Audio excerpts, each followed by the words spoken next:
Hey YouTube, this is Amusement Park Fan 62. In today's video, I would like to talk about parks implementing a chaperone policy. Now, if you're not aware, over the past couple of weeks, three Cedar Fair parks have announced chaperone policies, and that's Worlds of Fun in Kansas City, Missouri, Kings Island in Mason, Ohio, and Carowinds on the North-South Carolina border. Now, other parks throughout the country have similar ones as well.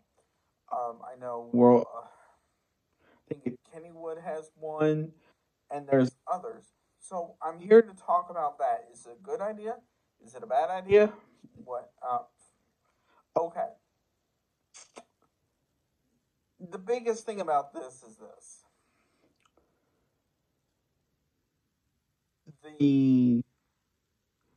These parks are here to make money at the end of the day. And it's hard for them to make money when you have teenagers, especially, just running around like a mad person, yelling, cursing, and all that jazz.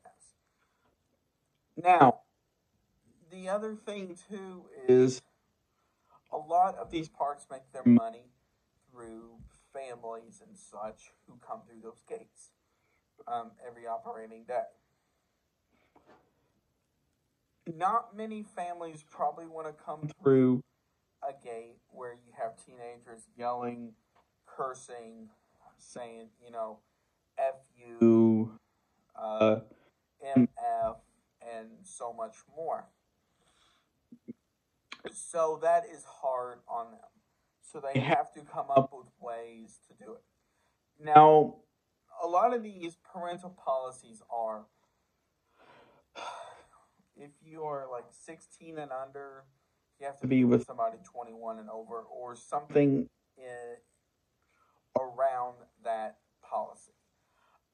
Each park is a little bit different with it, but it typically follows the same format. Now, I personally like this idea. The only thing I am not fond of in it is the fact that they say, the chaperone has to be on the park premises. I think as long as maybe they're in like eye contact reach, that is fine. But I'm not saying the chaperone has to be with each child, from the moment they step through those gates to the moment they leave that park.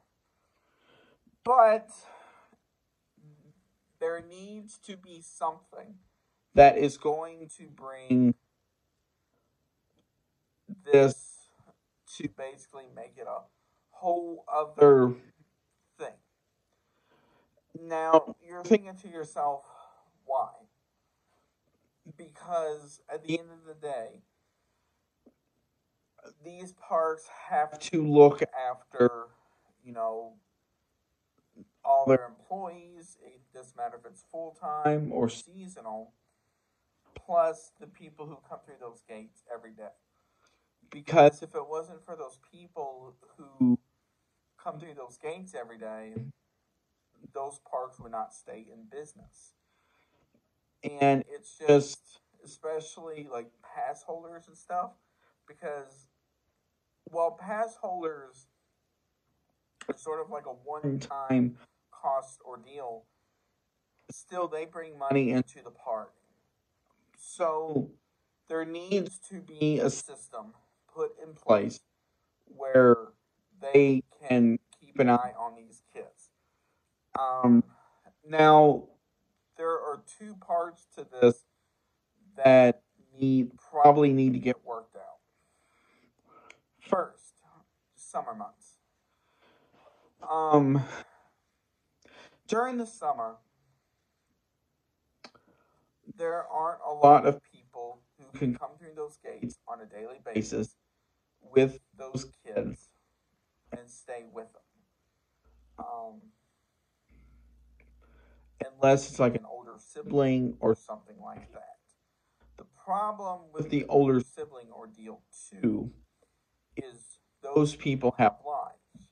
So they have boyfriends, girlfriends, a job, bills, etc. So you have that.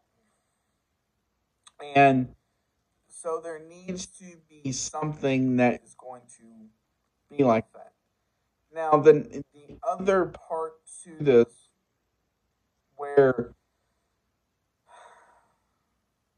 I don't, that is going to be interesting, how they're going to implement it, and this is later in the season, is Halloween. Halloween is going to be the one time of the year where a lot of that is going to be put to the ultimate test. Now, while that will get put to the test in the summer months, especially on weekends, stuff like Halloween Haunt, Fright Fest, and what other parks do for Halloween, how exactly they're going to implement a lot of that, I don't know, because the problem with that's going to be, especially with Haunt at Kings Island, for example, you get so many people coming through those gates in such a short time frame that I just don't know how that's going to work. Also, the other thing about it is this. You have to have a person on the premises at all times during that. What about like those Friday nights and Sunday nights? The park is open to about 11 o'clock to midnight. That really isn't the main problem. It's going to be that Saturday, because those Saturdays the park is open from, I believe it's 11 a.m. in the morning to midnight.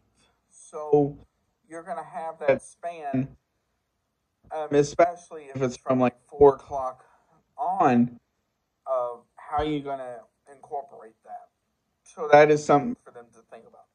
Overall, minus those little quirks, there are some that I really do like with this, just because it's going to keep people safe.